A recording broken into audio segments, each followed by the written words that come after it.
வணக்கங்க. பொதுவாக மழை அதிகமாக பெய்யுது அப்படின்னாலே மண்ணிலேருந்து வெளியேறக்கூடிய முதல் சத்து சாம்பல் சத்து, ரெண்டாவது சத்து தழைச்சத்து. சரிங்களா? அப்படி இருக்கக்கூடிய நிலைமையில் நமக்கு இந்த மாதிரியான மஞ்சள் வருங்க.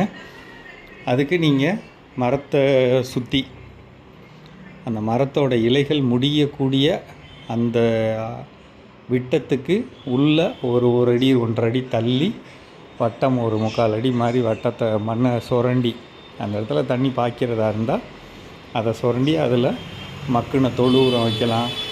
முக்கியமாக டிஎன்பிஎல்லில் சாம்பல் கிடச்சா சாம்பல் வாங்கி ஒரு திசைக்கு 1 கிலோ அல்லது 1/2 கிலோ அந்த மாதிரி போட்டு மூடி மண்ணில் லைட்டாக மூடி அதுக்கப்புறம் தண்ணி கொடுக்கலாம்.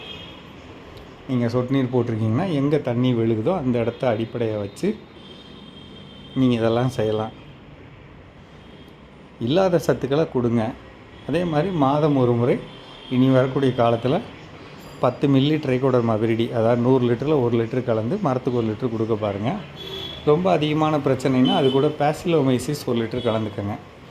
கலந்து கொடுங்க, நல்லாயிருக்கும். ரைட்டுங்களா? இதுதான் நம்ம கீழே செய்யணும். மேலே அப்படிங்கிறப்ப 100 லிட்டரில் 1 லிட்டர் சூடோமோனஸ், 2 லிட்டர் ஈயம் கரைசல் அல்லது பஞ்சகாவியா அப்படி கலந்துங்க. 50 மில்லி கடல் பாசி உரம் கலந்துக்கங்க. ஹியூமிக் அமிலம் வந்தால் ஒரு 50 மில்லி கலந்துங்க. இந்த மாதிரி தெளிங்க. கொஞ்சம் இந்த 2 காரியத்தை செய்யுங்க சத்துக்களுக்காக. மற்றபடி பூச்சிகள் புழுக்கள் இருக்கான்னு பார்த்துக்கிட்டு அதுக்கேற்ற மாதிரி தெளிச்சுக்கங்க. சரியா?